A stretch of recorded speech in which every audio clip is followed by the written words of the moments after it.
ಒಂದು ಪ್ರಸಂಗ ಅಂಶ ಮ್ಯಾಜಿಕಲ್ ವರ್ಡ್ಸ್ ಅಥವಾ ಹೆಲ್ಪಿಂಗ್ ವರ್ಡ್ಸ್ ಅಂದರೆ ಸಹಾಯ ಮಾಡುವಂಥ ಪದಗಳು ಅಂತ ಇವತ್ತಿನ ಒಂದು ಪ್ರಸಂಗಾಂಶ. ಹಲ್ಲೆಲೂಯಾ. ಪ್ರಿಯ ದೇವರ ಮಕ್ಕಳೇ, ದೇವರ ವಾಕ್ಯ ನಮಗೆ ತಿಳಿಯಪಡಿಸುತ್ತೆ ಏನಂದರೆ, ನಿಮ್ಮ ಸಂಭಾಷಣೆ ಯಾವಾಗಲೂ ಇಂಪಾಗಿಯೂ ರಸವತ್ತಾಗಿಯೂ ಇರಲಿ ಅಂತ ದೇವರ ವಾಕ್ಯ ನಮಗೆ ತಿಳಿಯಪಡಿಸುತ್ತೆ.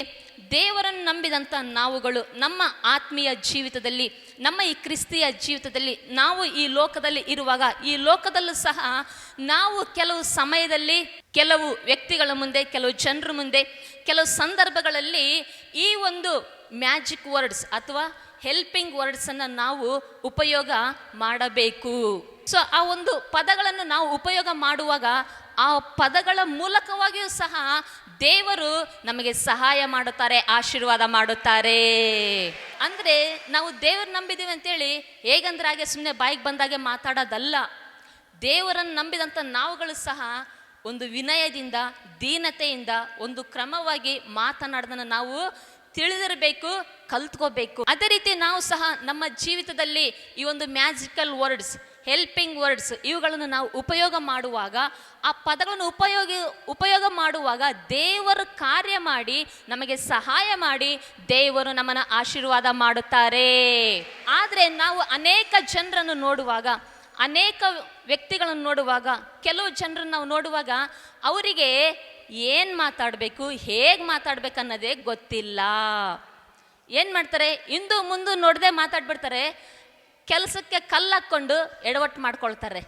ಕೆಲವರಿಗೆ ಹೇಗೆ ಮಾತಾಡ್ಬೇಕಂತೇಳಿ ಗೊತ್ತಿಲ್ಲ. ಆದರೆ ಈ ದಿನ ದೇವರು ಈ ವಾಕ್ಯದ ಮೂಲಕ ಹೇಗೆ ಮಾತಾಡಬೇಕು, ಯಾವ ಒಂದು ಪದಗಳನ್ನು ನೀನು ಉಪಯೋಗಿಸುವಾಗ ಅದರ ಮೂಲಕವಾಗಿ ಸಹ ದೇವರು ನಿನಗೆ ಸಹಾಯ ಮಾಡ್ತಂತೇಳಿ ಈ ಒಂದು ವಾಕ್ಯದ ಮೂಲಕ ಪರಿಶುದ್ಧಾತ್ಮ ದೇವರು ನಿನಗೆ ಹೇಳ್ತಾ ಇದ್ದಾರೆ. ಸೊ ದೇವರನ್ನು ನಂಬಿದಂಥ ನಾವು ನೀವುಗಳೆಲ್ಲರೂ ಸಹ ಏನು ಮಾಡಬೇಕಂದ್ರೆ, ಏನು ಮಾತಾಡಬೇಕು, ಹೇಗೆ ಮಾತಾಡಬೇಕಂತ ತಿಳ್ಕೊಬೇಕು. ಕೆಲವರಿಗೆ ಗೊತ್ತೇ ಇಲ್ಲ. ಆದರೆ ಈ ದಿನ ಈ ವಾಕ್ಯವನ್ನು ನೀನು ಕೇಳುವಾಗ, ಈ ವಾಕ್ಯವನ್ನು ಆಲಿಸುವಂಥ ನೀನು ಯಾರ ಹತ್ರ ಹೇಗೆ ಮಾತಾಡಬೇಕಂತ ತಿಳ್ಕೊಬೇಕು, ಕಲ್ತ್ಕೋಬೇಕು. ಕೆಲವರಿಗೆ ಹೇಗೆ ಮಾತಾಡೋದಂತೇಳಿ ಗೊತ್ತಿಲ್ಲ. ಆದರೆ ದೇವರು ನಂಬಿದಂಥ ಮಗನಾದಂಥ, ಮಗಳಾದಂಥ ನೀನು ಯಾರ ಹತ್ರ ಹೇಗೆ ಮಾತಾಡ್ಬೇಕಂತ ತಿಳ್ಕೊಬೇಕು, ಕಲ್ತ್ಕೋಬೇಕು. ದೇವ್ರ ಹತ್ರ ಹೇಗೆ ಮಾತಾಡಬೇಕು, ಸೇವಕರ ಹತ್ರ ಹೇಗೆ ಮಾತಾಡಬೇಕು, ಪಾಸ್ಟರ್ ಹತ್ರ ಹೇಗೆ ಮಾತಾಡಬೇಕು, ಪಾಸ್ಟಮ್ಮ ಹತ್ರ ಹೇಗೆ ಮಾತಾಡಬೇಕು ತಿಳ್ಕೊಬೇಕು, ಕಲ್ತ್ಕೋಬೇಕು. ದೇವರನ್ನು ನಂಬಿದವ್ರ ಹತ್ರ ಹೇಗೆ ಮಾತಾಡಬೇಕು, ದೇವ್ರನ್ನ ನಂಬದೇ ಇರೋರ ಹತ್ರ, ಅನ್ಯರ ಹತ್ರ ಹೇಗೆ ಮಾತಾಡಬೇಕು, ಗುರು ಹಿರಿಯರ ಹತ್ರ ಹೇಗೆ ಮಾತಾಡಬೇಕು, ತಂದೆ ತಾಯಿಗಳ ಹತ್ರ, ಮಕ್ಕಳ ಹತ್ರ ಹೇಗೆ ಮಾತಾಡಬೇಕು ತಿಳ್ಕೊಬೇಕು, ಕಲ್ತ್ಕೋಬೇಕು. ಗಂಡನ ಹತ್ರ, ಹೆಂಡತಿ ಹತ್ರ, ಈಗ ರಿಲೇಷನ್ಸ್ ಹತ್ರ, ಫ್ರೆಂಡ್ಸ್ ಹತ್ರ, ಅಕ್ಕಪಕ್ಕದವ್ರ ಹತ್ರ, ಕೆಲಸ ಮಾಡುವಂಥ ಸ್ಟಾಫ್ ಹತ್ರ ಹೇಗೆ ಮಾತಾಡಬೇಕು, ಹೇಗೆ ಮಾತಾಡಬಾರ್ದು ಅದನ್ನ ನೀನು ತಿಳ್ಕೊಬೇಕು, ಕಲ್ತ್ಕೋಬೇಕು. ಯೌವನಸ್ಥರ ಹತ್ರ, ಪರಪುರುಷನ ಹತ್ರ, ಪರಸ್ತ್ರೀಯ ಹತ್ರ ಹೇಗೆ ಮಾತಾಡಬೇಕು, ಏನು ಮಾತಾಡಬೇಕು, ಹೇಗೆ ಮಾತಾಡ್ಬೇಕಂತ ನೀನು ತಿಳ್ಕೊಬೇಕು, ನೀನು ಕಲ್ತ್ಕೋಬೇಕು. ಗಂಡು ಮಕ್ಳ ಹತ್ರ ಹೇಗೆ ಮಾತಾಡಬೇಕು, ಹೆಣ್ಮಕ್ಳ ಹತ್ರ ಹೇಗೆ ಮಾತಾಡಬೇಕು ನೀನು ತಿಳ್ಕೊಬೇಕು, ನೀನು ಕಲ್ತ್ಕೋಬೇಕು. ಪರಿಚಯ ಇರೋರ ಹತ್ರ ಹೇಗೆ ಮಾತಾಡಬೇಕು, ಪರಿಚಯ ಇಲ್ದವ್ರ ಹತ್ರ ಹೇಗೆ ಮಾತಾಡಬೇಕು ನೀನು ತಿಳ್ಕೊಬೇಕು, ನೀನು ಕಲ್ತ್ಕೋಬೇಕು. ಆದರೆ ನಮ್ಮಲ್ಲಿ ಅನೇಕರನ್ನು ಪ್ರಿಯ ದೇವರ ಮಕ್ಕಳೇ ನಾವು ನೋಡುವಾಗ ಹೇಗೆ ಮಾತಾಡ್ಬೇಕಂತಲೇ ಗೊತ್ತಿಲ್ಲ, ಮಾತಾಡಲಿಕ್ಕೆ ಬರಲ್ಲ, ಹೇಗೆ ಮಾತಾಡಬೇಕು, ಏನು ಮಾತಾಡ್ಬೇಕನ್ನೋದೇ ಅವರಿಗೆ ಗೊತ್ತಿಲ್ಲ, ಬರಲ್ಲ. ಹಲ್ಲೆಲೂಯಾ. ಒಂದು ಸರಿ ಅಂತೆ ಒಬ್ಬ ಫ್ರೆಂಡ್ ಇದ್ದಂತೆ, ಯೌವನಸ್ಥ ಫ್ರೆಂಡು ಹಾಸ್ಪಿಟ್ಲಲ್ಲಿ ಅಡ್ಮಿಟ್ ಆಗಿದ್ದಂತೆ. ಹಾಸ್ಪಿಟ್ಲಲ್ಲಿ ಅಡ್ಮಿಟ್ ಆಗುವಂಥ ಸಮಯದಲ್ಲಿ ಫ್ರೆಂಡಿಗೆ ಫೋನ್ ಮಾಡ್ತಾನೆ, ನನಗೆ ಆರಾಮಿಲ್ಲ, ಈ ರೀತಿ ಅಡ್ಮಿಟ್ ಆಗಿದ್ದೀನಿ ಅಂತೇಳಿ. ಈ ಫ್ರೆಂಡು ನೋಡಲಿಕ್ಕೆ ಹೋಗ್ತಾನೆ. ಅಲ್ಲಿ ಹೋಗಿ ನೋಡಿದಾಗ ತನಗೆ ಶಾಕ್ ಆಗುತ್ತೆ. ಯಾಕಂದರೆ ಒಂದು ಕೆನ್ನೆ ಚೆನ್ನಾಗಿರುತ್ತೆ, ಇನ್ನೊಂದು ಕೆನ್ನೆ ಮಾತ್ರ ಫುಲ್ಲು ಕೆಂಪಗಾಗಿ ಬಾವು ಬಂದಿರುತ್ತೆ. ಕೇಳ್ತಾನೆ, ಯಾಕೋ ಮಚ್ಚ ಏನಾಯಿತು, ಈ ರೀತಿಯಾಗಿದ್ದಲ್ಲ, ಏನು ಮಾಡ್ಕೊಂಡೆ ಎಡವಟ್ಟು ಅಂತೇಳಿ ಕೇಳುವಾಗ ಅವನಂತನಂತೆ, ಏನೂ ಇಲ್ಲ, ನಾನು ನಮ್ಮ ಟೀಚರಿಗೆ ವಿಶ್ ಮಾಡಿದೆ, ನಮಸ್ತೆ ಟೀಚರ್ ಅಂದೆ, ಅದಕ್ಕೆ ಈ ರೀತಿ ಹೊಡೆದ್ರು. ಹೌದಾ, ನೀನು ಟೀಚರಿಗೆ ವಿಶ್ ಮಾಡಿದ್ರೆ ಟೀಚರಿಗೆ ಖುಷಿ ಆಗಬೇಕಲ್ವಾ, ಟೀಚರ್ ಯಾಕೆ ಹೊಡೆದ್ರು, ನೀನೇನಂತ ವಿಶ್ ಮಾಡಿದೆ ಅಂತ ಕೇಳಿದ್ನಂತೆ. ಅವಾಗ ಹೇಳಿದಂತೆ, ಇಲ್ಲ, ನಾನು ಆ ಟೀಚರ್ ಕೈಯಲ್ಲಿ ನಾನು 3ನೇ ಕ್ಲಾಸ್ ಓದಿದ್ದೆ, ತುಂಬ ಚೆನ್ನಾಗಿ ಹೇಳ್ಕೊಟ್ಟಿದ್ರು ಎಲ್ಲ. ಸೊ ಅದರಿಂದ ನಾನು ಚೆನ್ನಾಗಿ ಕಲ್ತ್ಕೊಂಡಿದ್ನ. ಭಾಳ ವರ್ಷಗಳ ನಂತರ ಅವ್ರು ನನ್ನ ಎದುರಿಗೆ ಬಂದ್ರ. ಸೊ ಅವ್ರ ಎದುರಿಗೆ ಬರುವಾಗ ಅವ್ರು ನೋಡಿ ನನಗೆ ಖುಷಿ ಆಯಿತಾ. ನಾನೇನಂದೆ, ನಮಸ್ತೆ 3rd ಕ್ಲಾಸ್ ಟೀಚರ್ ಅಂತೇಳಂದೆ. ಏನಂದ, ನಮಸ್ತೆ. 3rd ಸ್ಟ್ಯಾಂಡರ್ಡು ಓದಿದ್ದಾನೆ, 3ನೇ ಕ್ಲಾಸ್ ಆ ಟೀಚರ್ ಕೈಯಲ್ಲಿ ಓದಿದ್ದಾನೆ. ಆದರೆ ವಿಶ್ ಮಾಡೋದು ಯಾವ ರೀತಿ ವಿಶ್ ಮಾಡಿದಾನೆ? ನಮಸ್ತೆ 3rd ಕ್ಲಾಸ್ ಟೀಚರ್ ಅನ್ನಂತೆ. ಟೀಚರಿಗೆ ಸಿಟ್ಟು ಬಂದು ಬಡ ಅಂತೇಳಿಬಿಟ್ರೆ ಈ ಕೆನ್ನೆ ಇರದ ಹಾಗಿದೆ, ಇದು ಫುಲ್ ಕೆಂಪಗಾಗಿ ಊದ್ಕೊಂಡಿದೆ. ಅವನಿಗೇನು ಗೊತ್ತಾಗಿಲ್ಲ, ಮಾತಾಡೋದು ಗೊತ್ತಿಲ್ಲ.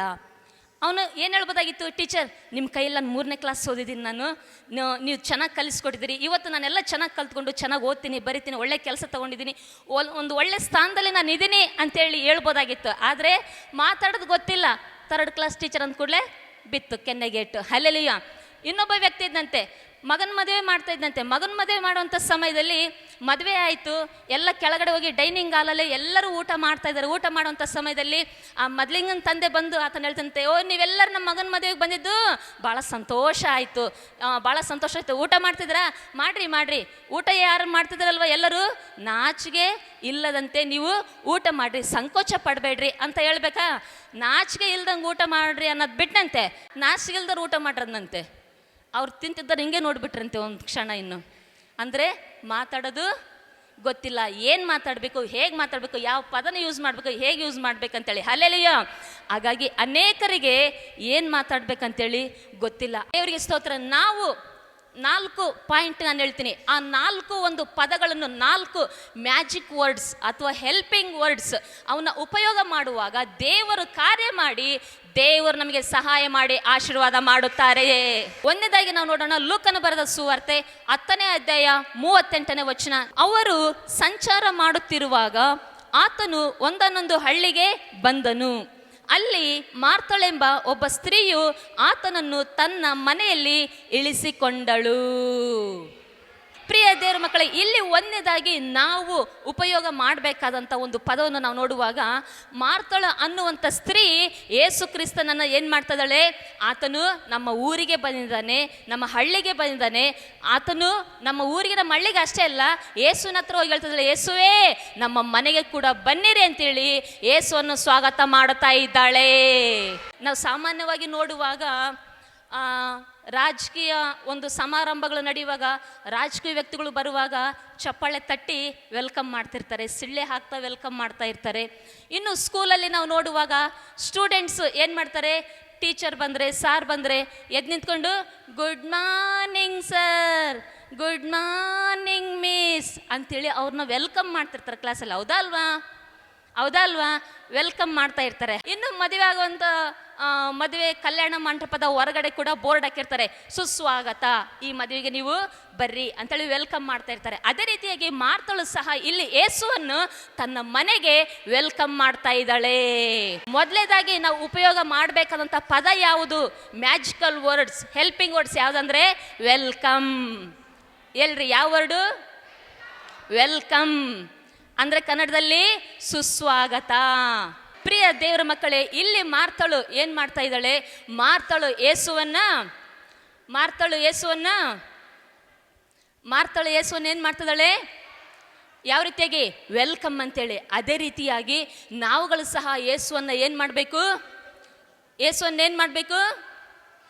ಸ್ವಾಗತ ಮಾಡಬೇಕು. ಯೇಸುವೇ ನನ್ನ ಹೃದಯದಲ್ಲಿ ಬನ್ನಿರಿ, Jesus come into my heart. ಏನು ಮಾಡಬೇಕು? ಜೀಸಸ್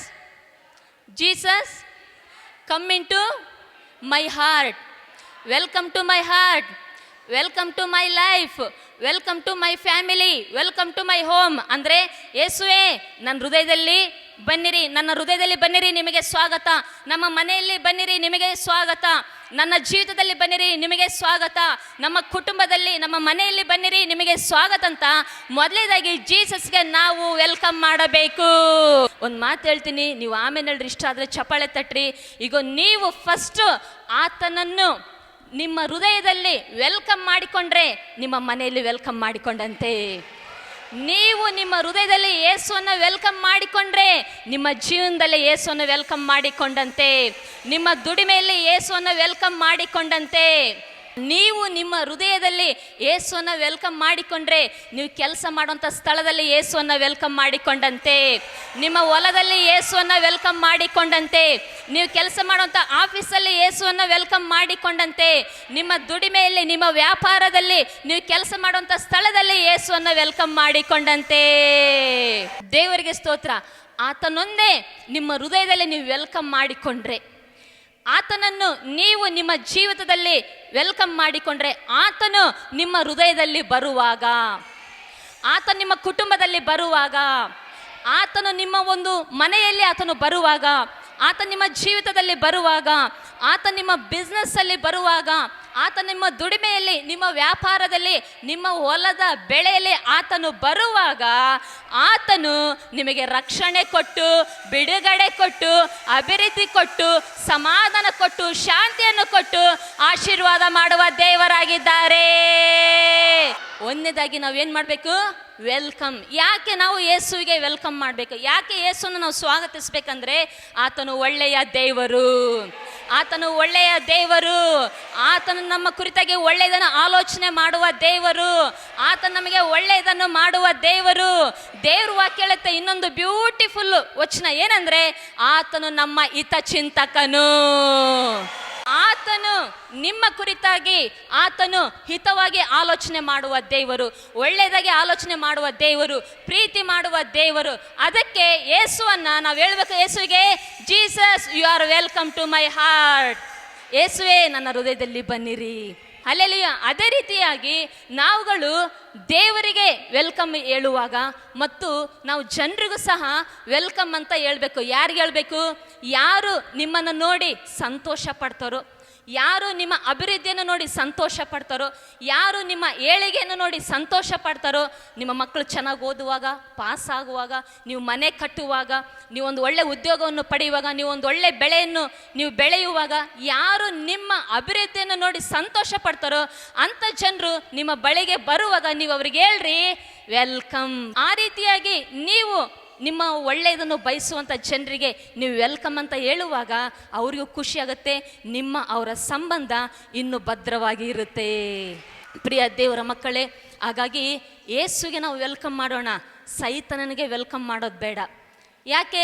ಅವನು ಅಪವಾದಿ, ಕೆಡುಕನು. ವಾಕ್ಯದಲ್ಲಿ ನೋಡ್ತೇವೆ, ಗರ್ಜಿಸುವ ಸಿಂಹದೋಪಾದಿಯಲ್ಲಿ ಯಾರನ್ನ ನುಂಗ್ಲಿ, ಯಾರನ್ನ ನಾಶ ಮಾಡಲಿ, ಯಾರನ್ನ ಹಾಳು ಮಾಡಲಿ ಅಂತೇಳಿ ತಿರುಗಾಡ್ತಾ ಇರ್ತಾನೆ.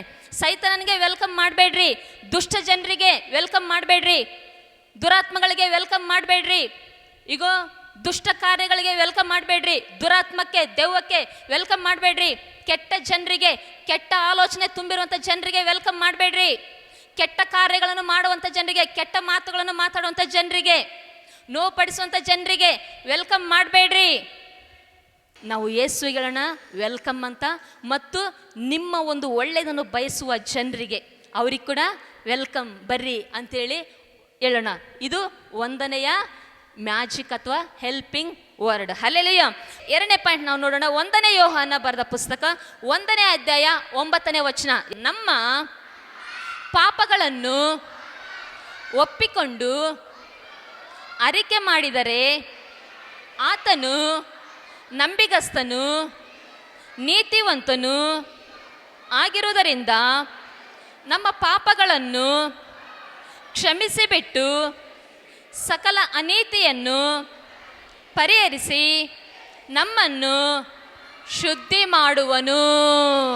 ಪ್ರಿಯ ದೇವರ ಮಕ್ಕಳೇ, ಇಲ್ಲಿ ಈ ವಾಕ್ಯವನ್ನು ಓದುವಾಗ ನಮಗೆ ಸಿಗುವಂಥ ಎರಡನೆಯ ಪದ ಯಾವುದಪ್ಪ ಅಂದರೆ, ನಾವು ದೇವರ ಮುಂದೆ ನಮ್ಮ ಅಪರಾಧಗಳನ್ನು, ದ್ರೋಹಗಳನ್ನು ಒಪ್ಪಿಕೊಂಡು ಅರಿಕೆ ಮಾಡಿದರೆ, ಅರಿಕೆ ಮಾಡಿ ದೇವರೇ ನಮ್ಮನ್ನು ಕ್ಷಮಿಸಪ್ಪ ಅಂತ ಕೇಳಿದರೆ ಆತನ ಕ್ಷಮಿಸ್ತಾನಂತೆ. ಜೀಸಸ್ ಸಾರಿ. ಕ್ಷಮಿಸಂದ್ರೇನು? ಸಾರಿ. ದೇವ್ರ ಹತ್ರ ನಾವು ಸಾರಿ ಕೇಳುವಾಗ ಆತನೇನು ಮಾಡ್ತಾನಂತೆ? ಕ್ಷಮಿಸ್ತಾನಂತೆ. ಎರಡನೇದಾಗಿ, ಒಂದನೇದು ವೆಲ್ಕಮ್, ಎರಡನೇದಾಗಿ ಸಾರಿ. ಏನು ಉಪಯೋಗ ಮಾಡಬೇಕು? ಸಾರಿ ಅಂತೇಳಿ. ಇಲ್ಲಿ ನಾವು ದೇವ್ರ ವಾಕ್ಯ ನೋಡುವಾಗ ದೇವ್ರ ಹತ್ರ ನಾವು ಏನು ಮಾಡ್ಬೋದು?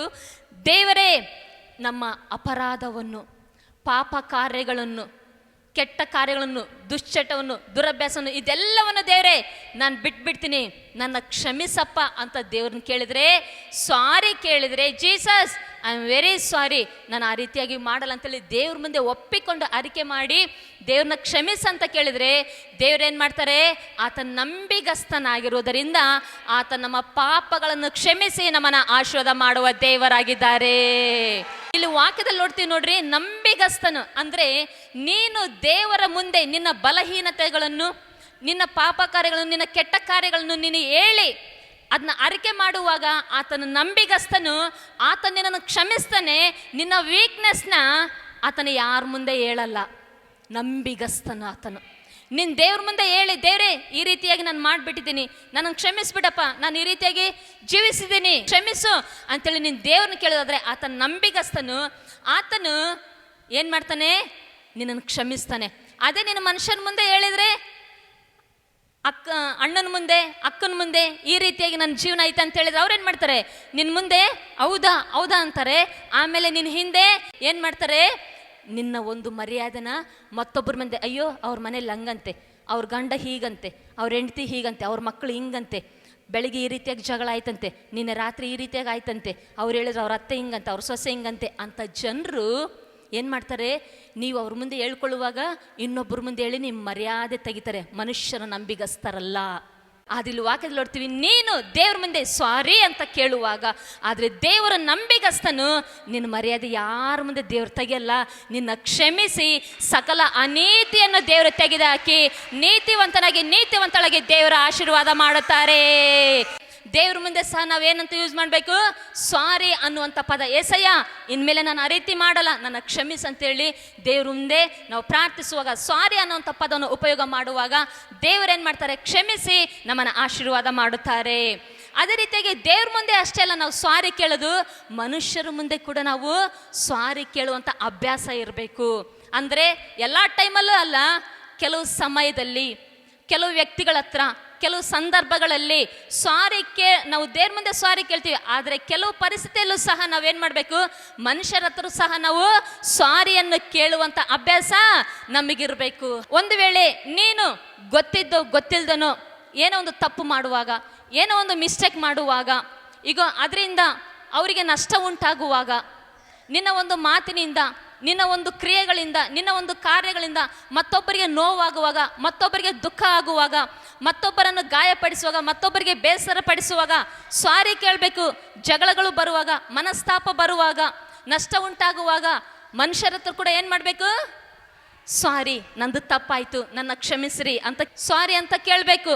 ಅದು ಕುಟುಂಬದಲ್ಲಾದರೂ, ಮನೆಯಲ್ಲಾದರೂ, ಗಂಡ ಹೆಂಡತಿ ಮಧ್ಯೆ ಆದರೂ, ತಂದೆ ತಾಯಿಗಳ ಮಧ್ಯೆ ಆದರೂ, ಸ್ನೇಹಿತರ ಮಧ್ಯೆ ಆದರೂ, ರಿಲೇಷನ್ಸ್ ಮಧ್ಯೆ ಆದರೂ, ಮೇಲಧಿಕಾರಿ ಹತ್ರ ಆದರೂ, ಅಥವಾ ಓನರ್ ಹತ್ರ ಆದರೂ, ಯಜಮಾನ ಹತ್ರ ಆದರೂ, ನಿಮ್ಮ ದುಡಿಮೆಯಲ್ಲಾದರೂ, ನಿಮ್ಮ ವ್ಯಾಪಾರದಲ್ಲಾದರೂ, ನೀವು ಕೆಲಸ ಮಾಡುವಂಥ ಸ್ಥಳದಲ್ಲಾದರೂ ಏನೋ ಒಂದು ಮನಸ್ತಾಪ ಬರುವಾಗ, ಜಗಳಗಳು ಬರುವಾಗ, ನಿಮ್ಮ ಮಾತಿನಿಂದ, ನಿಮ್ಮ ಕಾರ್ಯಗಳಿಂದ, ಈಗ ಅವರಿಗೆ ನೋವಾಗುವಂಥ ಸಮಯದಲ್ಲಿ, ಅವ್ರಿಗೆ ನಷ್ಟ ಉಂಟಾಗುವಂಥ ಸಮಯದಲ್ಲಿ ನೀವೇನು ಮಾಡಬೇಕು, ಸಾರಿ ಅಂತ ಕೇಳುವಂಥ ಒಂದು ಅಭ್ಯಾಸ ಇರಬೇಕು. ಸಾರಿ ಅನ್ನುವಂಥ ಪದವನ್ನು ನೀವು ಉಪಯೋಗ ಮಾಡಬೇಕು. ನನ್ನ ತಪ್ಪಾಯಿತು, ದೇವ್ರು ನಂಬಿದಂಥ ನಾವುಗಳು ದೇವ್ರ ಹತ್ರನೂ ಸಾರಿ ಕೇಳಬೇಕು. ಕೆಲವು ಸಮಯದಲ್ಲಿ ಮನುಷ್ಯರ ಹತ್ರ ಕೂಡ ನಾವೇನು ಮಾಡಬೇಕು, ಸಾರಿ ನನ್ನ ತಪ್ಪಾಯಿತು. ಆ ರೀತಿಯಾಗಿ ನೀನು ಆ ಪದವನ್ನು ಉಪಯೋಗ ಮಾಡುವಾಗ, ಕ್ಷಮಿಸು, ಸಾರಿ ಅಂತೇಳಿ ಆ ಪದವನ್ನು ನೀನು ಉಪಯೋಗ ಮಾಡುವಾಗ ಅದು ಮ್ಯಾಜಿಕ್ ಮಾಡುವಂಥ ದೇವ್ರ ಕಾರ್ಯ ಮಾಡ್ತಾರೆ. ಆ ಪದ ನಿನಗೆ ಸಹಾಯ ಮಾಡುವಂಥ ದೇವ್ರ ಕಾರ್ಯ ಮಾಡ್ತಾರೆ. ಯಾವ ರೀತಿಯಾಗಿ, ಕೆಲವೊಮ್ಮೆ ನೀನು ಸಾರಿ ಅನ್ನುವಂಥ ಪದ ನೀನು ಉಪಯೋಗ ಮಾಡಿದರೆ ಕೆಲವು ಸಮಯದಲ್ಲಿ ನಿನಗೆ ಆಗುವಂಥ ನಷ್ಟ ಉಂಟಾಗದಂತೆ ದೇವ್ರ ಕಾರ್ಯ ಮಾಡ್ತಾನೆ. ಸಾರಿ ಅನ್ನುವಂಥ ಪದವನ್ನು ನೀನು ಉಪಯೋಗ ಮಾಡುವಾಗ ಕೆಲವೊಮ್ಮೆ ನಿನ್ನ ಹೊಡಿಬೇಕು, ಬಡಿಬೇಕು ಅಂತೇಳಿ ಇರ್ತಾರೆ ಕೆಲವು ಜನರು. ಆ ಪದವನ್ನು ನೀನು ಉಪಯೋಗ ಮಾಡುವಾಗ ನಿನ್ನನ್ನು ಒಡೆಯದಂತೆ, ಬಡಿಯದಂತೆ ದೇವರು ಕಾರ್ಯ ಮಾಡಿ ದೇವರು ನಿನಗೆ ಸಹಾಯ ಮಾಡ್ತಾರೆ. ಇನ್ನು ಏನೋ ಒಂದು ಕುತಂತ್ರ ಮಾಡಿ ನಿನ್ನ ಕೆಲಸದಿಂದ ತೆಗಿಬೇಕಂತ ಇರ್ತಾರೆ. ಅಂಥ ಒಂದು ಸಮಯದಲ್ಲಿ ಸಹ ನೀನು ಆ ಪರಿಸ್ಥಿತಿ ನೋಡಿ ಸಾರಿ ನನ್ನ ತಪ್ಪಾಯಿತು ಅಂತೇಳಿ ನೀನು ಆ ಪದವನ್ನು ಉಪಯೋಗ ಮಾಡುವಾಗ ಅಲ್ಲಿ ಮ್ಯಾಜಿಕ್, ಜಾದು ಆಗುವಂತೆ ದೇವ್ರ ಕಾರ್ಯ ಮಾಡ್ತಾರೆ. ಜಗಳಗಳು ಬಂದು, ಮನಸ್ತಾಪ ಬಂದು, ಯಾವುದೋ ಒಂದು ವಿಷಯದಿಂದ ಸಂಬಂಧ ಮುರಿದು ಹೋಗುವಂಥ ಪರಿಸ್ಥಿತಿಯಲ್ಲಿರುತ್ತೆ, ಕುಟುಂಬ ಒಡೆದು ಹೋಗುವಂಥ ಪರಿಸ್ಥಿತಿಯಲ್ಲಿರುತ್ತೆ. ಅಂಥ ಸಮಯದಲ್ಲಿ ನೀನು ಸಹ ಸಾರಿ ಅಂತ ಕೇಳುವಾಗ ಸಂಬಂಧ ಮುರಿದು ಹೋಗದಂತೆ ಮುಂದೆ ಸಾಗುವಂತೆ ದೇವರು ಕಾರ್ಯ ಮಾಡೋರಾಗಿದ್ದಾರೆ. ನೀನು ನಿನ್ನ ಬಿಸ್ನೆಸ್ ಅಲ್ಲಿ, ನಿನ್ನ ದುಡಿಮೆಯಲ್ಲಿ, ನಿನ್ನ ವ್ಯಾಪಾರದಲ್ಲಿ ಅಥವಾ ನಿಮ್ಮ ಕಸ್ಟಮರ್ ಹತ್ರ ಏನೋ ಒಂದು ಯಾವುದೋ ಒಂದು ಮನಸ್ತಾಪ, ಮಿಸ್ಅಂಡರ್ಸ್ಟ್ಯಾಂಡಿಂಗ್ ಬರುವಾಗ ನೀವುಗಳು ಅಯ್ಯೋ ಸಾರಿ, ತಪ್ಪಾಯ್ತು, ಗೊತ್ತಾಗ್ಲಿಲ್ಲ ನನಗೆ, ಸಾರಿ ಅಂತ ಕೇಳುವಾಗ ನಿಮ್ಮ ಕಸ್ಟಮರ್ಗಳು ನಿಮಗೆ ಇರ್ತಾರೆ. ಯಾವುದೇ ಒಂದು ಸಮಯದಲ್ಲಿ, ಅಂದರೆ ನಾನು ಏನು ಹೇಳ್ತಿದ್ದೇನೆ ಅಂದರೆ, ಆ ಒಂದು ಸಮಯದಲ್ಲಿ, ಆ ಒಂದು ಸಂದರ್ಭದಲ್ಲಿ ನೋಡಿಕೊಂಡು ನೀವು ಸಾರಿ ಕೇಳುವಾಗ ದೇವ್ರು ಏನು ಮಾಡ್ತಾರೆ ಅಂದರೆ, ಅದರಿಂದ ಸಹ ದೇವರು ಆ ಒಂದು ಪದಗಳನ್ನು ನಾವು ದೀನ ಮನಸ್ಸಿನಿಂದ ಉಪಯೋಗಿಸುವಾಗ ದೇವರು ನಮ್ಮನ್ನು ಆಶೀರ್ವಾದ ಮಾಡೋರಾಗಿದ್ದಾರೆ. ಪ್ರಿಯ ದೇವರ ಮಕ್ಕಳೇ, ಈ ಸಾರಿ ಅನ್ನುವಂಥ ಪದ ಅದು ತುಂಬ ಒಂದು ದೀನ ಮನಸ್ಸಿರೋರು ಮಾತ್ರ ಅದನ್ನು ಕೇಳ್ತಾರೆ. ಗರ್ವಿಷ್ಠರು ಕೇಳಲ್ಲ. ಗರ್ವಿಷ್ಠರು ಸಾರಿ ಅಂತ ಅನ್ನಲ್ಲ, ಅವರು ತಪ್ಪಿದ್ರು ತಪ್ಪಿಲ್ಲದೆ ಇದ್ರು ಸಾರಿ ಅನ್ನಲ್ಲ. ಆದರೆ ದೀನರು ತಪ್ಪಿದ್ರು ತಪ್ಪಿಲ್ಲಂದ್ರು ನಂದೇ ತಪ್ಪಾಯ್ತು, sorry sorry, I am sorry, I am sorry, I am sorry, I am sorry ಅಂತೇಳಂತ ಇರ್ತಾರೆ. ಹಲ್ಲೆಲೂಯಾ. ಈ ಕತ್ರಿ ನೋಡಿದ್ದೀರಾ? ಕತ್ರಿ ಏನು ಮಾಡುತ್ತದು? ಹಿಂಗೆ ಬಟ್ಟೆನ ಕಟ್ ಮಾಡಿದ್ರೆ ಒಂದು ಇರೋ ಬಟ್ಟೆನ 2 ತುಂಡು ಮಾಡುತ್ತೆ, ಬಿಡಿ ಬಿಡಿ ಮಾಡುತ್ತೆ. ಆದರೆ ಸೂಜಿ ದಾರ ನೋಡಿರಾ? ಸೂಜಿ ದಾರ ಏನು ಮಾಡುತ್ತೆ? ಅರ್ಧ 2 ತುಂಡಾಗಿರೋ ಬಟ್ಟೆನ ಹೊಲಿದ್ರೆ ಜೋಡಣೆ ಮಾಡುತ್ತೆ, ಒಂದು ಮಾಡುತ್ತೆ. ಅದೇ ರೀತಿಯಾಗಿ ನೀನು ಸಾರಿ, ತಪ್ಪಾಯ್ತು ಅನ್ನುವಂಥ ಪದ ಉಪಯೋಗ ಮಾಡುವಾಗ ಒಡೆದು 2 ಆದಂಥ ಹೃದಯಗಳನ್ನು ಒಂದು ಮಾಡುತ್ತದೆ. ನೀನು ಸಾರಿ ಅಂತ ನೀನು ಉಪಯೋಗ ಮಾಡುವಾಗ, ಆ ಒಂದು ಸಮಯದಲ್ಲಿ, ಆ ಒಂದು ವ್ಯಕ್ತಿ, ಆ ಒಂದು ಸಂದರ್ಭದಲ್ಲಿ ನೀನು ಸಾರಿ ಅಂತೇಳಿ ಉಪಯೋಗ ಮಾಡುವಾಗ ಏನಾಗುತ್ತಂದರೆ, ಮುರಿಯಲ್ಪಟ್ಟಂಥ ಮನಸ್ಸುಗಳನ್ನು ಒಂದು ಮಾಡುತ್ತೆ, ಈಗ ಜೋಡಣೆ ಮಾಡುತ್ತೆ. Hallelujah, hallelujah. ಐಕ್ಯತೆಯಲ್ಲಿ, ಅನ್ಯೋನ್ಯತೆಯಲ್ಲಿ ಸಂಬಂಧಗಳು, ಕುಟುಂಬಗಳು ಮುಂದೆ ಸಾಗುವಂತೆ ಈ ಒಂದು ಪದವನ್ನು ನೀನು ಉಪಯೋಗ ಮಾಡುವಾಗ ದೇವರು ಕಾರ್ಯ ಮಾಡುವವರಾಗಿದ್ದಾರೆ. ಆದರೆ ಕೆಲವರು ಏನು ಮಾಡ್ತಾರಂದರೆ ಸಾರಿ ಕೇಳಲ್ಲ. ಸಾರಿ ಕೇಳುವಂಥ ಮನಸ್ಸತ್ವ ಇರಬೇಕು.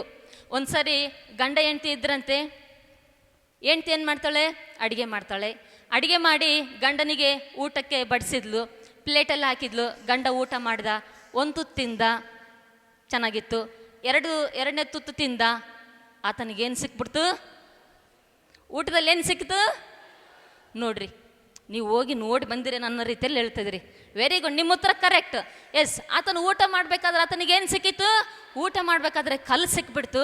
ಆತನೇನು ಮಾಡ್ದ? ಏನೇ ಎಲ್ಲಿದ್ದಿ, ಬಾರೆ ಇಲ್ಲಿ ಬೇಗ ಅಂತೇಳಿ ಕರೆದು ಕೂಡಲೇ ಹೆಂಡತಿ ಜೋರಾಗಿ ಅಡುಗೆ ರೂಮಿಂದ ಓಡಾಡಿ ಬಂದ್ಲು. ಏನ್ರಿ, ಯಾಕ್ರಿ ಅಂಥೇಳಿ ಬಂದ್ಲು. ಅವಾಗ ಅಂತಾನೆ, ದೇವ್ರು ನಿನಗೆ ಕೊಟ್ಟ 2 ಕಣ್ಣಿಂದ ಏನು, ಎಲ್ಲರಿಗೆ ಎಷ್ಟು ಕಣ್ಣಿದಾವೆ?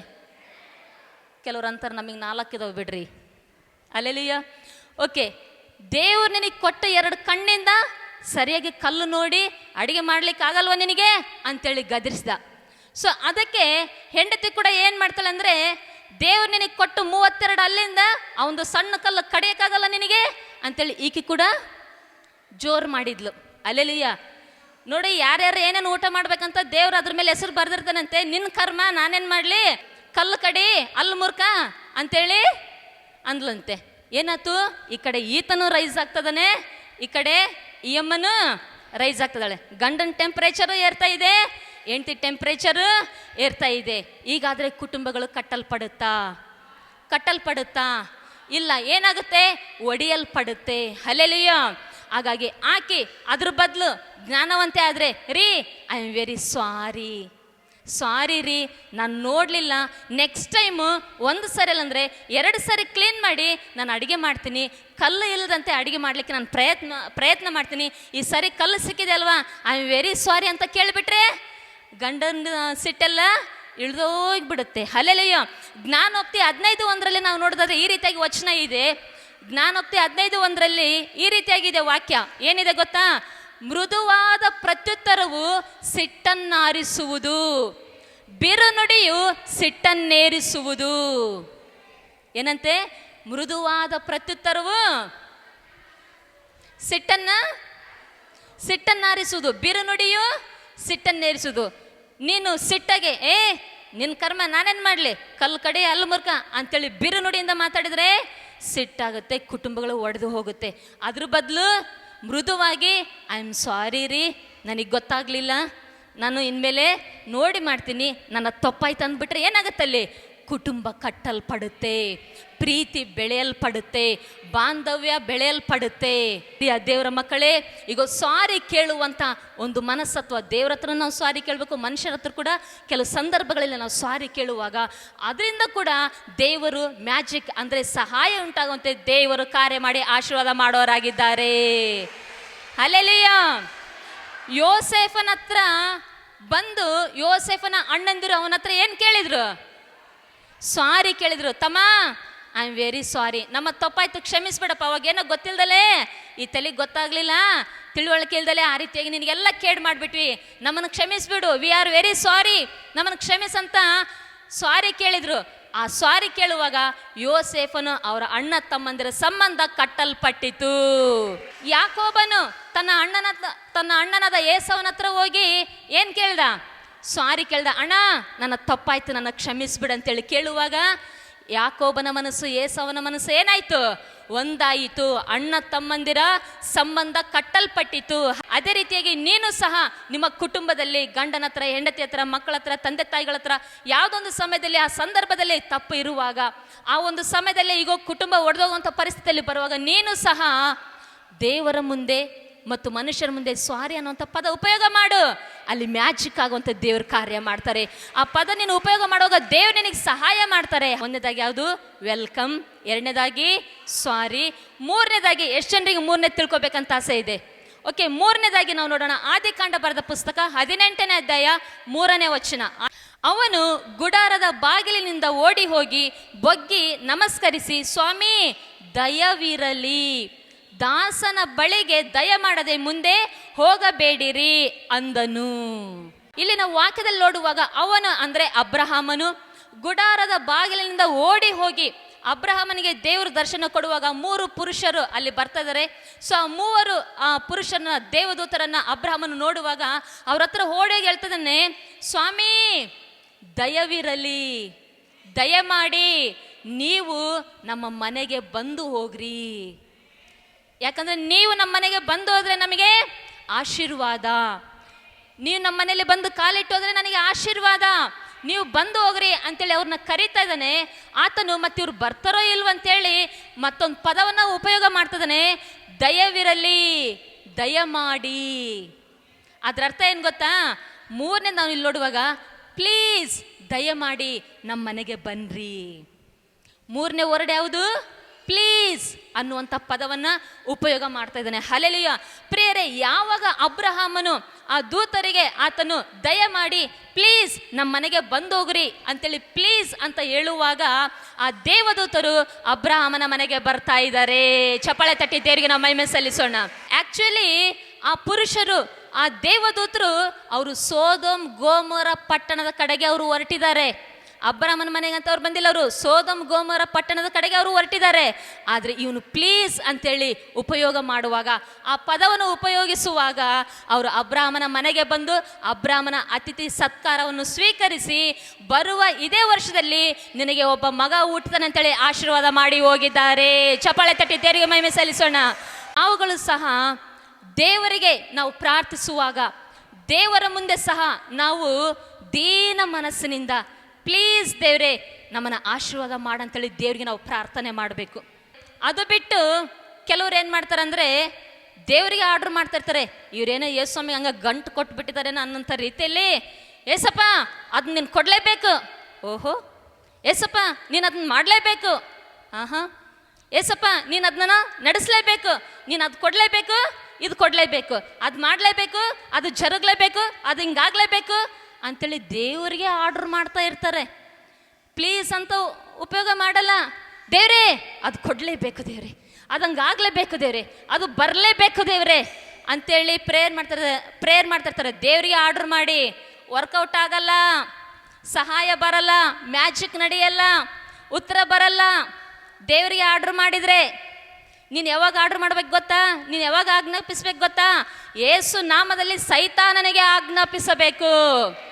ಯೇಸು ನಾಮದಲ್ಲಿ ದುರಾತ್ಮವೇ ಬಿಟ್ಟು ಹೋಗು, ಯೇಸು ನಾಮದಲ್ಲಿ ದುಷ್ಟ ಶಕ್ತಿಗಳೇ ಲಯವಾಗಲಿ ಅಂತ ಯೇಸು ನಾಮದಲ್ಲಿ ಸೈತಾನನಿಗೆ ನಾವು ಅಪ್ಪಣೆ ಕೊಡಬೇಕು, ದೇವರಿಗಲ್ಲ. ದೇವ್ರ ಮುಂದೆ ಏಸಯ್ಯ ಪ್ಲೀಸ್ ನಮ್ಮನ್ನು ಆಶೀರ್ವಾದ ಮಾಡಪ್ಪ, ಏಸಯ್ಯ ಪ್ಲೀಸ್ ನಮಗೆ ಆರೋಗ್ಯ ಕೊಡಪ್ಪ, ಏಸಯ್ಯ ಪ್ಲೀಸ್ ನಮಗೆ ಸಮಾಧಾನ ಕೊಡಪ್ಪ, ಏಸಯ್ಯ ಪ್ಲೀಸ್ ನಮ್ಮನ್ನು ಬಲಪಡಿಸು ಅಂತ ನೀನು ದೇವರ ಮುಂದೆ ದೀನ ಮನಸ್ಸಿಂದ ಪ್ಲೀಸ್ ಅಂತೇಳಿ ಉಪಯೋಗ ಮಾಡುವಾಗ ದೇವರ ಅದ್ಭುತ ಕಾರ್ಯಗಳನ್ನು ಮಾಡುವಂಥ ಹಸ್ತ ನಿನ್ನ ಮೇಲೆ ಬರುವಂಥದ್ದಾಗಿದೆ. ಚಪ್ಪಾಳೆ ತಟ್ಟಿ ದೇವರಿಗೆ ನಾವು ಮಹಿಮೆ ಸಲ್ಲಿಸೋಣ. ದೇವ್ರು ನಂಬಿದೀವಿ ಅಂತೇಳಿ ಸುಮ್ಮನೆ ಹೆಂಗಂದ್ರಂಗೆ ಮಾತಾಡೋದಲ್ಲ. ಈಗ ಫಾರ್ ಎಕ್ಸಾಂಪಲ್ ನಿಮಗೆ ಲೋನ್ ಬೇಕಾಗಿರುತ್ತೆ, ಲೋನ್ ಸ್ಯಾಂಕ್ಷನ್ ಆಗಬೇಕಾಗಿರುತ್ತೆ. ನೀನು ಬ್ಯಾಂಕ್ ಮ್ಯಾನೇಜರ್ ಹತ್ರ ಹೋಗಿ, ಸರ್ ನೀವೇನೇನು ರೆಕಾರ್ಡ್ಸ್ ಹೇಳಿದ್ರು ಅದೆಲ್ಲ ತೊಗೊಂಡು ಬಂದಿದ್ದೀವಿ, ತೊಗೊಳ್ರಿ, ಲೋನ್ ಸ್ಯಾಂಕ್ಷನ್ ಮಾಡಲೇಬೇಕು ಅಂತ ನೀನಂದರೆ ಮ್ಯಾನೇಜರ್ ಏನಂತಾನೆ, ಹೌದಾ ಇನ್ನೊಂದು ರೆಕಾರ್ಡ್ಸ್ ಇಲ್ಲ, ಲೋನ್ ಸ್ಯಾಂಕ್ಷನ್ ಮಾಡಲಿಕ್ಕಾಗಲ್ಲ ಅಂತಾನೆ. ಯಾಕೆ? ನೀನು ಆರ್ಡ್ರ್ ಮಾಡಿದರೆ, ಇಲ್ಲ ನಾನು ಎಲ್ಲ ರೆಕಾರ್ಡ್ಸ್ ತಗೊಂಡು ಹೋಗಿದ್ದೀನಿ ಅಂತೇಳಿ ನೀನು ಹಂಗೆ ಆರ್ಡ್ರ್ ಮಾಡಿದರೆ ಆತನಂತಾನೆ ಇನ್ನೊಂದು ರೆಕಾರ್ಡ್ಸ್ ಇಲ್ಲ ಅಂತೇಳಿ. ಆದರೆ ಅದ್ರ ಬದಲು ಸರ್ ಪ್ಲೀಸ್ ದೊಡ್ಡ ಮನಸ್ಸು ಮಾಡಿ ಪ್ಲೀಸ್ ಲೋನ್ ಸ್ಯಾಂಕ್ಷನ್ ಆಗುವಂತೆ ನಮಗೆ ಸಹಾಯ ಮಾಡಿರಿ ಸರ್, ನೀವು ಹೇಳಿರೋ ರೆಕಾರ್ಡ್ಸ್ ಎಲ್ಲ ತಂದೀವಿ ಸರ್ ಅಂತೇಳಿ ನೀನು ಪ್ಲೀಸ್ ಅಂತೇಳಿ ಉಪಯೋಗ ಮಾಡಿದರೆ, ಒಂದು ವೇಳೆ ಏನನ್ನ ನೀನು ಮರ್ತೋಗಿದ್ರು ಕೂಡ ನಾಳೆ ತಂದು ಕೊಡಪ್ಪ ಅಂತ ಹೇಳಿ ಲೋನ್ ಸ್ಯಾಂಕ್ಷನ್ ಮಾಡ್ತಾರೆ. ಯಾವಾಗ? ಪ್ಲೀಸ್ ಅಂತೇಳಿ ಉಪಯೋಗ ಮಾಡುವಾಗ. ಅದೇ ರೀತಿಯಾಗಿ ನಾವುಗಳು ಸಹ ದೇವ್ರ ಮುಂದೆ ಪ್ಲೀಸ್ ದೇವರೇ ನಮ್ಮನ್ನು ಆಶೀರ್ವಾದ ಮಾಡು, ಪ್ಲೀಸ್ ನಮಗೆ ಆರೋಗ್ಯ ಕೊಡು, ಪ್ಲೀಸ್ ವಿರೋಧಿಗಳಿಂದ ನಮ್ಮನ್ನು ತಪ್ಪಿಸಿ ಕಾಪಾಡು, ಪ್ಲೀಸ್ ಶತ್ರುಗಳಿಂದ ನಮ್ಮನ್ನು ತಪ್ಪಿಸಿ ಕಾಪಾಡು, ಪ್ಲೀಸ್ ನಮ್ಮ ಬೆಳೆಯನ್ನು ಆಶೀರ್ವದಿಸು, ಪ್ಲೀಸ್ ನಮ್ಮ ಮಕ್ಕಳನ್ನು ಆಶೀರ್ವಾದ ಮಾಡಪ್ಪ, ನಮ್ಮ ಕುಟುಂಬನ ಆಶೀರ್ವಾದ ಮಾಡಪ್ಪ, ನಮ್ಮನ್ನು ಅಭಿವೃದ್ಧಿ ಮಾಡೋದೇನು ಅಂತೇಳಿ ಪ್ಲೀಸ್ ಅಂತೇಳಿ ದೀನ ಮನಸ್ಸಿನಿಂದ ನೀನು ದೇವರಿಗೆ ಪ್ರಾರ್ಥಿಸುವಾಗ ದೇವರ ಅದ್ಭುತ ಮಾಡುವಂಥ ಹಸ್ತ ನಿನ್ನ ಮೇಲೆ ಬರುವಂಥದ್ದಾಗಿದೆ. ಒಂದು ವೇಳೆ ಎಕ್ಸಾಮಲ್ಲಿ ಫೇಲ್ ಆದರೂ ಕೂಡ, ಫೇಲ್ ಆಗುವಾಗ ಎಸಯ್ಯ ಸರಿಯಾಗಿ ಓದಲೆ ಪಲ್ಟಿ ಹೊಡೆದು ಬಿಟ್ಟಿನಪ್ಪ ಎಕ್ಸಾಮಲ್ಲಿ, ಏನು ಮಾಡ್ತೀವಿ, ಪ್ಲೀಸ್ ಈ ಸಾರಿ ಓದ್ಕೊಳ್ತೀನಿ ದೇವ್ರೆ, ಪಾಸ್ ಆಗೋಕ್ಕೆ ಸಹಾಯ ಮಾಡಪ್ಪ ಪ್ಲೀಸ್ ಅಂದರೆ ದೇವ್ರು ಪಾಸ್ ಆಗಲಿಕ್ಕೆ ಸಹಾಯ ಮಾಡ್ತಾರೆ. ಮನೆ ಕಟ್ಟಲಿಕ್ಕೆ ಪ್ಲೀಸ್ ಸಹಾಯ ಮಾಡಪ್ಪ ಅಂದರೆ ದೇವ್ರು ಮನೆ ಕಟ್ಟಲಿಕ್ಕೆ ಸಹಾಯ ಮಾಡ್ತಾರೆ. ಅಲೆಲುಯ್ಯ ಅಲೆಲುಯ್ಯ, ದೇವ್ರು ನಮ್ಮಕ್ಕೆ ಸ್ತೋತ್ರ ಹೋಗ್ಲಿ ಪ್ರಿಯರೇ. ಅದೇ ರೀತಿಯಾಗಿ ಈಗ ಕುಷ್ಠರೋಗಿ ಯೇಸುವಿನ ಹತ್ರ ಬಂದು ಏನು ಮಾಡ್ದ? ದೇವ್ರೆ ನನ್ನ ಸ್ವಸ್ಥ ಮಾಡಲೇಬೇಕು ಅಂತ ಆರ್ಡ್ರ್ ಮಾಡಲಿಲ್ಲ. ಸ್ವಾಮಿ ನಿನಗೆ ಮನಸ್ಸಿದ್ರೆ ನನ್ನ ಶುದ್ಧ ಮಾಡಪ್ಪ ಪ್ಲೀಸ್, ದೀನ ಮನಸ್ಸಿನಿಂದ ದೇವ್ರನ್ನ ಕೇಳ್ಕೊಂಡ. ಬಾರ್ತಿಮಾಯನು, ದಾವಿದನ ಕುಮಾರನೇ ನನ್ನನ್ನು ಕರುಣಿಸಪ್ಪ, ನನ್ನನ್ನು ಕನಿಕರಿಸು, ನನ್ನ ಮೇಲೆ ಕರುಣೆ ಇಡು ಅಂತೇಳಿ ಏನು ಮಾಡ್ದ? ಪ್ಲೀಸ್ ಅಂತೇಳಿ ದೇವರನ್ನ ದೀನತೆಯಿಂದ ಬೇಡಿಕೊಂಡ. ಅದೇ ರೀತಿಯಾಗಿ ನಾವು ಕೂಡ ದೇವ್ರ ಮುಂದೆ ದೀನತೆಯಿಂದ ಪ್ಲೀಸ್ ದೇವರೇ ನಮ್ಮನ್ನು ಆಶೀರ್ವಾದ ಮಾಡಂತೇಳಿ ಪ್ರಾರ್ಥಿಸುವಾಗ ಖಂಡಿತವಾಗಿಯೂ ದೇವರು ನಮ್ಮನ್ನು ಆಶೀರ್ವಾದ ಮಾಡೋರಾಗಿದ್ದಾರೆ. ಅದೇ ರೀತಿ ನಾವು ದೇವ್ರ ಹತ್ರ ಅಷ್ಟೇ ಅಲ್ಲ ಪ್ಲೀಸ್ ಅಂತೇಳಿ ಕೇಳೋದು, ಈ ಒಂದು ಮ್ಯಾಜಿಕ್ ವರ್ಡ್, ಹೆಲ್ಪಿಂಗ್ ವರ್ಡ್, ಇದನ್ನು ನಾವು ಮನುಷ್ಯರ ಹತ್ರ ಸಹ ನಾವು ಉಪಯೋಗ ಮಾಡಬೇಕಾಗತ್ತೆ. ಕೆಲವು ಸಂದರ್ಭದಲ್ಲಿ, ಕೆಲವು ಕೆಲಸಗಳಲ್ಲಿ, ಕೆಲವು ಸಮಯದಲ್ಲಿ ಸಹ ನಾವು ಪ್ಲೀಸ್ ಅಂತೇಳಿ ಹೇಳ್ಬೇಕಾಗತ್ತೆ. ಅದು ತಂದೆ ಹತ್ರ ಆದರೂ, ತಾಯಿ ಹತ್ರ ಆದರೂ, ಗಂಡ ಹೆಂಡತಿ ಮಧ್ಯೆ ಆದರೂ, ಮಕ್ಕಳ ಹತ್ರ ಆದರೂ, ಫ್ರೆಂಡ್ಸ್ ಹತ್ರ ಆದರೂ, ಕಾಲೇಜಲ್ಲಾದರೂ, ಸ್ಕೂಲಲ್ಲಾದರೂ, ಈಗ ಯಾವುದೋ ಒಂದು ಸಮಯದಲ್ಲಿ ಪ್ಲೀಸ್ ಅಂತೇಳಿ ನೀನು ಆ ಪದವನ್ನು ಉಪಯೋಗ ಮಾಡುವಾಗ, ಆ ಮ್ಯಾಜಿಕ್ ವರ್ಡ್, ಆ ಹೆಲ್ಪಿಂಗ್ ವರ್ಡ್, ನೀನು ಆ ಒಂದು ಪದವನ್ನು ಉಪಯೋಗ ಮಾಡುವಾಗ ಎದುರುಗಡೆ ಇರುವಂಥ ವ್ಯಕ್ತಿಯ ಹೃದಯದಲ್ಲಿ ದೇವರು ಕಾರ್ಯ ಮಾಡುತ್ತಾನೆ. ಯಾವ ವಿಷಯಕ್ಕಾಗಿ ನೀನು ಪ್ಲೀಸ್ ಅಂತ ವರ್ಡ್ ಯೂಸ್ ಮಾಡ್ತೀಯಲ್ವಾ, ಅಲ್ಲಿ ಮ್ಯಾಜಿಕ್ ಆಗುವಂತೆ ದೇವರು ಕಾರ್ಯ ಮಾಡಿ ನಿನಗೆ ಸಹಾಯ ಉಂಟಾಗುವಂತೆ ದೇವರು ಅದ್ಭುತ ಮಾಡೋರಾಗಿದ್ದಾರೆ. ಚಪ್ಪಾಳೆ ತಟ್ಟಿ ದೇವರಿಗೆ ಮಹಿಮೆ ಸಲ್ಲಿಸೋಣ. ಹಲ್ಲೆಲೂಯಾ. ನೀವು ಇನ್ನೊಬ್ಬರಿಗೆ ಪ್ಲೀಸ್ ಅಂತ ಹೇಳ್ತೀರಿ. ಒಂದು ವೇಳೆ ನಿಮ್ಮ ಹತ್ರ ಯಾರಾದರೂ ಬಂದು ನಿಮಗೆ ಪ್ಲೀಸ್ ಅಂತ ಕೇಳ್ತಾರೆ, ಒಳ್ಳೆ ಕೆಲಸಕ್ಕೆ ಪ್ಲೀಸ್ ಅಂತ ಹೇಳಿದ್ರೆ ನೀವು ಹೆಲ್ಪ್ ಮಾಡ್ರಿ. ಕೆಟ್ಟ ಕೆಲಸಗಳು ಮಾಡಲಿಕ್ಕೆ ನಿಮ್ಮ ಹತ್ರ ಬಂದು ಪ್ಲೀಸ್ ಬಂದು ಕೆಟ್ಟ ಕೆಲಸ ಮಾಡಲಿಕ್ಕೆ ನಮ್ಮ ಜೊತೆ ಕೈ ಜೋಡಿಸ್ರಿ ಅಂದರೆ ಒಪ್ಪಲೇಬೇಡಿರಿ. ಹಲ್ಲೆಲೂಯಾ. ಅರ್ಥ ಆಗ್ತದೆಯಾ? ಹಾಗಾಗಿ ದೇವರಿಗೆ ಸ್ತೋತ್ರ. ನಾವು ದೇವ್ರ ಹತ್ರ ಕೂಡ ದೀನ ಮನಸ್ಸಿನಿಂದ ಪ್ಲೀಸ್ ಅಂತೇಳಿ ಕೇಳುವಾಗ ದೇವರೇನು ಮಾಡ್ತಾರೆ? ಆಶೀರ್ವಾದ ಮಾಡ್ತಾರೆ. ಮನುಷ್ಯರ ಹತ್ರ ಸಹ ನಾವು ಪ್ಲೀಸ್ ದಯಮಾಡಿ ಇದೊಂದು ಸಹಾಯ ಮಾಡು, ಇದೊಂದು ಹೆಲ್ಪ್ ಮಾಡು, ನಮಗೆ ಗೊತ್ತಿಲ್ಲ, ನಮಗೆ ಬರಲ್ಲ ಅಂತ ಹೇಳುವಾಗ, ಆ ರೀತಿಯಾಗಿ ಹೇಳುವಾಗ ದೇವ್ರ ಎದುರುಗಡೆ ಇರುವಂಥ ವ್ಯಕ್ತಿಗಳ ಹೃದಯದಲ್ಲಿ ದೇವರು ಕಾರ್ಯ ಮಾಡಿ ದೇವ್ರು ಏನು ಮಾಡ್ತಾರೆ? ಆಶೀರ್ವಾದ ಮಾಡ್ತಾರೆ. ಆಮೇನ್. ಹಲ್ಲೆಲೂಯಾ. ಇನ್ನೊಂದು ವಿಷಯ ಹೇಳ್ತೀನಿ, ಇನ್ನೊಂದು ಎಕ್ಸಾಂಪಲ್ ಹೇಳ್ತೀನಿ, ಕೇಳಿಸ್ಕೊಳ್ರಿ. ಅಬ್ರಹಾಮನು ತನ್ನ ಮಗನಿಗೆ ಹೆಣ್ಣು ನೋಡ್ಬೇಕಂತೇಳಿ ಸೇವಕನ ಕಳಿಸ್ತಾನೆ. ಸೊ ಆ ಸೇವಕನ ಏನು ಮಾಡ್ತಾನೆ ಅಂದರೆ ಪ್ರೇಯರ್ ಮಾಡ್ಕೊಂಡು ಹೋಗ್ತಾನೆ. ಪ್ರೇಯರ್ ಮಾಡ್ಕೊಂಡು ಹೋಗುವಂಥ ಸಮಯದಲ್ಲಿ ಅಲ್ಲಿ ರೆಬೆಕ್ಕಳು ಎದುರಾಗ್ತಾಳೆ. ಆದಿಕಾಂಡ 24:17 ನಾವು ನೋಡುವಾಗ ಈ ಒಂದು ವಾಕ್ಯ ಇದೆ. ಸೊ ಅಲ್ಲಿ ಸೇವಕನು ರೆಬೆಕ್ಕಳಿಗೆ ಹೇಳ್ತಾನೆ, ಅಮ್ಮ ದಯಮಾಡಿ ದಯಮಾಡಿ ಅಂದರೆ ಪ್ಲೀಸ್ ಅಮ್ಮ, ದಯಮಾಡಿ ಪ್ಲೀಸ್ ನನಗೆ ಕುಡಿಯೋಕ್ಕೆ ನೀರು ಕೊಡಮ್ಮ ಅಂತ ಕೇಳ್ತಾನೆ. ಅವನು ನನಗೆ ನೀರು ಬೇಕಮ್ಮ ಕೊಡು ಅಂತೇಳಿ ಕೇಳಿದ್ರೆ ಆಕಿ ಕೊಡ್ತಾ ಇರಲಿಲ್ಲ. ಅವನು ಕೇಳ್ತಾನೆ ದೀನ ಮನಸ್ಸಿನಿಂದ, ಅಮ್ಮ ದಯಮಾಡಿ ನಿನ್ನ ಕೊಡದಿಂದ ನನಗೆ ಕುಡಿಲಿಕ್ಕೆ ನೀರು ಕೊಡಂತ ಕೇಳುವಾಗ ಆಗ ರೆಬೆಕ್ಕಳು ಹೇಳ್ತಾಳೆ, ಕುಡಿಯಪ್ಪ, ನೀರು ಕುಡಿಲಿಕ್ಕೆ ನಿನಗೂ ಕೊಡ್ತೇನೆ, ನಿನ್ನ ಒಂಟೆಗಳಿಗೂ ಸಹ ನೀರು ಕುಡಿಲಿಕ್ಕೆ ಕೊಡುತ್ತೇನೆ. ಅವನೊಂದು ವೇಳೆ ರ್ಯಾಶ್ ಆಗಿ ಒಂದು ವೇಳೆ ಆರ್ಡ್ರ್ ಕೊಟ್ಟು ಕೇಳಿದ್ರೆ ಕೊಡ್ತಿದ್ಲ? ಇಲ್ಲ, ತಗ್ಗಿಸ್ಕೊಂಡು ದಯಮಾಡಿ ಕುಡಿಯಕ್ಕೆ ನೀರು ಕೊಡಮ್ಮ ಅಂತ ಕೇಳಿದ್ಕೆ ಆಕೆಂದ್ಲು, ನಿನಗೂ ಕೊಡ್ತೀನಿ, ನೀನು ಒಂಟೆಗಳಿಗೂ ಕೊಡ್ತೀನಿ, ಕುಡಿಯಪ್ಪ. ಅಂದರೆ ಆ ಒಂದು ಪದ ಉಪಯೋಗ ಮಾಡುವಾಗ ದೇವ್ರು ಏನು ಮಾಡಿದ್ರೆ ಅಲ್ಲಿ ಕಾರ್ಯ ಮಾಡಿದ್ರು. ಅದೇ ರೀತಿಯಾಗಿ ನಾವು ಸಹ ದೇವ್ರ ಮುಂದೆ ಆದರೂ, ಈ ಲೋಕದಲ್ಲಿ ನಾವು ಜೀವಿಸುವ ಕುಟುಂಬದಲ್ಲಿ ಅದು ನಮ್ಮ ಕೆಲಸ ಕಾರ್ಯಗಳಲ್ಲಾದರೂ ಸಹ ಈ ಪದವನ್ನು ಆ ಸಮಯದಲ್ಲಿ ಆ ಸಂದರ್ಭದಲ್ಲಿ ನಾವು ಉಪಯೋಗ ಮಾಡುವಾಗ ದೇವರು ಕೂಡ ಕಾರ್ಯ ಮಾಡಿ ನಮಗೆ ಸಹಾಯ ಸಿಗುವಂತೆ ದೇವರು ಅದ್ಭುತ ಮಾಡೋರಾಗಿದ್ದಾರೆ. ಒಂದನೇದಾಗಿ ನಾವು ಉಪಯೋಗ ಮಾಡಬೇಕಾದಂಥ ದೇವ್ರ ಮುಂದೆ ಆದರೂ ಮನುಷ್ಯರ ಮುಂದೆ ಆದರೂ ಈ ಲೋಕದಲ್ಲಿ ನಾವು ಉಪಯೋಗ ಮಾಡಬೇಕಾದಂಥ ಮ್ಯಾಜಿಕಲ್ ವರ್ಡ್, ಹೆಲ್ಪಿಂಗ್ ವರ್ಡ್ಸ್ ಯಾವುದು? ಒಂದನೇದು ಯಾವುದು? ವೆಲ್ಕಮ್. ಎರಡನೇದು ಸಾರಿ. ಮೂರನೇದು ಪ್ಲೀಸ್. ಅಲ್ಲೆಲುಯ್ಯ. ನಾಲ್ಕನೇದು ಲೂಕನ ಬರೆದ ಸುವಾರ್ತೆ 17ನೇ ಅಧ್ಯಾಯ 15ನೇ ವಚನ. ಲೂಕ 17:15 ನಾನು ಓದ್ತೀನಿ, ಕೇಳಿಸ್ಕೊಳ್ರಿ. ಅವರಲ್ಲಿ ಒಬ್ಬನು ತನಗೆ ಗುಣವಾದದ್ದನ್ನು ನೋಡಿ ಮಹಾಶಬ್ದದಿಂದ ದೇವರನ್ನು ಕೊಂಡಾಡುತ್ತಾ ಹಿಂದಿರುಗಿ ಬಂದು ಯೇಸುವಿನ ಪಾದಗಳಿಗೆ ಅಡ್ಡಬಿದ್ದು ಆತನಿಗೆ ಉಪಕಾರ ಸ್ತುತಿ ಮಾಡಿದನು. ಚಪ್ಪಾಳೆ ತಟ್ಟಿ ದೇವರಿಗೆ ಮಹಿಮೆ ಸಲ್ಲಿಸೋಣ. ಪ್ರಿಯರೇ, ಇಲ್ಲಿ ಲೂಕ 17:15 ನಾವು ಓದ್ಕೊಂಡಂಥ ವಾಕ್ಯದಲ್ಲಿ ನಾವು ನೋಡುವಾಗ 10 ಜನ ಕುಷ್ಠರೋಗಿಗಳು ಯೇಸುವಿನ ಬಳಿಗೆ ಬಂದರೆ ಯೇಸು ಕನಿಕರ ಪಟ್ಟು 10 ಜನರನ್ನು ಯೇಸು ಸ್ವಾಮಿ ಸ್ವಸ್ಥ ಮಾಡಿದ್ದಾರೆ. 9 ಜನ ಮರ್ತು ಹೋಗಿದ್ದಾರೆ. ಒಬ್ಬನು ಹಿಂದಿರುಗಿ ಯೇಸುವಿನ ಬಳಿಗೆ ಬಂದು ಏನು ಮಾಡ್ತಿದ್ದಾನೆ? ದೇವರನ್ನು ಕೊಂಡಾಡುತ್ತಾ ಆತನಿಗೆ ಉಪಕಾರ ಸ್ತುತಿ ಮಾಡ್ತಿದ್ದಾನೆ. ಅಂದರೆ ಥ್ಯಾಂಕ್ ಯು ಜೀಸಸ್ ಅಂತ ಹೇಳ್ತಾ ಇದ್ದಾನೆ. ನಾಲ್ಕನೇದಾಗಿ ನಾವು ಯಾವ ಪದವನ್ನು ಉಪಯೋಗ ಮಾಡಬೇಕು? Magic word, helping word. ಯಾವುದು? ನಾಲ್ಕನೇದು thank you Jesus, thank you. Hallelujah. ಪ್ರಿಯರೇ, ಮನುಷ್ಯನಿಗೆ ಕೃತಜ್ಞತೆ ಸಲ್ಲಿಸುವಂಥ ಮನಸ್ಸಿರಬೇಕು. ಆ ಯೇಸು ಸ್ವಾಮಿ ಹತ್ರ 10 ಜನ ಬಂದು ಸ್ವಸ್ಥ ಹೊಂದಿದ್ರು. ನೋಡ್ರಿ, ಯೇಸು ಸ್ವಾಮಿಗೆ ನೋವಾಯ್ತು. ಒಬ್ಬರು ಮರ್ತೋಗಿ 9 ಜನ ಬಂದು ಥ್ಯಾಂಕ್ ಯು ಹೇಳಿದ್ರೆ ಖುಷಿ ಆಗ್ತಿತ್ತು. ಆದ್ರೆ 9 ಜನ ಮರ್ತು ಹೋದ್ರು, ಒಬ್ಬನ ಮಾತ್ರ ಏನು ಹೇಳ್ದ? ಥ್ಯಾಂಕ್ ಯು ಜೀಸಸ್ ಅಂತ ಹೇಳ್ದ. ಹಲ್ಲೆಲೂಯಾ. ಅದೇ ರೀತಿ ನಾವು ಪ್ರಾರ್ಥನೆ ಮಾಡುವಾಗೆಲ್ಲ ದೇವರಿಗೆ, ಎಸಯ್ಯ, ಇದುವರೆಗೂ ನೀನು ಮಾಡಿದ ಎಲ್ಲ ಆಶೀರ್ವಾದಗಳಿಗಾಗಿ ನಿನಗೆ ಸ್ತೋತ್ರಪ್ಪ. ನಾವು ದೇವ್ರಿಗೆ ಹೇಳ್ಬೇಕು, ಥ್ಯಾಂಕ್ ಯು ಹೇಳ್ಬೇಕು. ನಾವು ನೀನು ದೇವ್ರಿಗೆ ಥ್ಯಾಂಕ್ಸ್ ಹೇಳಿದ್ರೆ ದೇವರಿಂದ ಇನ್ನೊಂದು ಆಶೀರ್ವಾದ ನಿನಗೆ ರೆಡಿಯಾಗಿರುತ್ತೆ. ನೀನು ದೇವರಿಗೆ ಇದುವರೆಗೂ, ಅಯ್ಯ ಇದುವರೆಗೆ ನೀನು ಕೊಟ್ಟಂಥ ಈ ಮನೆಗಾಗಿ ನಿನಗೆ ಥ್ಯಾಂಕ್ ಯು, ಈ ಕುಟುಂಬಕ್ಕಾಗಿ ನಿನಗೆ ಥ್ಯಾಂಕ್ ಯು, ಈ ಆರೋಗ್ಯಕ್ಕಾಗಿ ನಿನಗೆ ಥ್ಯಾಂಕ್ ಯು, ಈ ಅಭಿವೃದ್ಧಿಗಾಗಿ ನಿನಗೆ ಥ್ಯಾಂಕ್ ಯು, ಈ ಏನೋ ಒಂದು ಸ್ಥಾನಮಾನ ಕೊಟ್ಟಿದೆಯಾ ಇದಕ್ಕಾಗಿ ನಿನಗೆ ಥ್ಯಾಂಕ್ ಯು, ನಿನಗೆ ಸ್ತೋತ್ರಪ್ಪ ಅಂತ ನೀನು ಹೇಳುವಾಗ ನೆಕ್ಸ್ಟ್ ಏನಾಗುತ್ತೆ? ನೆಕ್ಸ್ಟ್ ಆಶೀರ್ವಾದ ರೆಡಿಯಾಗಿರುತ್ತಾಗಲೇ ದೇವ್ರ ಕಡೆಯಿಂದ. ಹಲ್ಲೆಲೂಯಾ. ಹಾಗಾಗಿ ಥ್ಯಾಂಕ್ ಯು ಹೇಳುವಂಥ ಮನಸ್ಸು ನಮ್ಮಲ್ಲಿರಬೇಕು. ಥ್ಯಾಂಕ್ ಯು ಹೇಳುವಂಥ ಈ ಒಂದು ಪದವನ್ನು ನೀನು ಉಪಯೋಗ ಮಾಡುವಾಗ ದೇವರು ಖುಷಿಯಾಗಿ, ದೇವರು ಇನ್ನೂ ಹೆಚ್ಚಾಗಿ ಆಶೀರ್ವಾದ ಮಾಡುವವರಾಗಿದ್ದಾರೆ. 103ನೇ ಕೀರ್ತನೆಯಲ್ಲಿ ನಾವು ನೋಡೋದಾದರೆ ಅಲ್ಲಿ ಭಕ್ತನ ಹೇಳ್ತಾನೆ, ನನ್ನ ಮನವೇ ಯೆಹೋವನನ್ನು ಕೊಂಡಾಡು, ನನ್ನ ಸರ್ವೇಂದ್ರಿಯಗಳೇ ಆತನ ಪವಿತ್ರ ನಾಮವನ್ನು ಕೀರ್ತಿಸಿರಿ, ಆತನು ಮಾಡಿದ ಉಪಕಾರಗಳಲ್ಲಿ ಒಂದನ್ನು ನೆನ್ಪಿಟ್ಕೋಬೇಡ, ಮರೆಯಬೇಡ. ಆದರೆ ಇಲ್ಲಿ ಏನು ಮಾಡಿದ್ರು? 9 ಜನ ಮರ್ತು ಹೋದ್ರು, ಒಬ್ಬನು ಮಾತ್ರ ಮರ್ತು ಹೋಗಲಿಲ್ಲ. ಈ ದಿನ ಈ ವಾಕ್ಯವನ್ನು ಕೇಳುವಂಥ ನೀನು, ದೇವರು ನಿನ್ನ ಕಣ್ಣೀರಿನಿಂದ ಪ್ರಾರ್ಥಿಸುವಾಗ, ನಿನ್ನ ದುಃಖದಲ್ಲಿ ಪ್ರಾರ್ಥಿಸುವಾಗ, ಭಯದಲ್ಲಿ ಪ್ರಾರ್ಥಿಸುವಾಗ, ಹಾಸ್ಪಿಟಲಲ್ಲಿ ಪ್ರಾರ್ಥಿಸುವಾಗ, ಈಗ ಯಾವುದೋ ಒಂದು ಹುಳ ವಿಷ ಜಂತು ನಿನ್ನ ಕಚ್ಚುವಾಗ, ಅದೇ ಸಮಯದಲ್ಲಿ ದೇವ್ರ ಕಡೆ ನೀನು ಪ್ರಾರ್ಥಿಸುವಾಗ ದೇವ್ರು ನಿನ್ನ ಕಾಪಾಡಿದಾರಲ್ವ, ನಿನ್ನ ಕಣ್ಣೀರು ಒರೆಸಿದಾರಲ್ವ, ನಿನಗೆ ಧೈರ್ಯ ಪಡಿಸ್ತಾರಲ್ವ, ನಿನ್ನ ಬಲ ಪಡಿಸ್ತಾರಲ್ವ. ಇದೆಲ್ಲವನ್ನು ನೆನೆಸಿ ನೀನು ದೇವರಿಗೆ ಥ್ಯಾಂಕ್ ಯು ಅಂತ ಹೇಳಬೇಕು. ನೀನು ದೇವರಿಗೆ ಥ್ಯಾಂಕ್ ಯು ಅಂತ ಹೇಳುವಾಗ ದೇವರು ನಿನ್ನ ಸಂಗಡ ಇದ್ದು, ನಿನ್ನ ಜೊತೆಲೇ ಇದ್ದು ಆತ ನಿನ್ನನ್ನು ಕಾಪಾಡುವ ದೇವರಾಗಿದ್ದಾರೆ.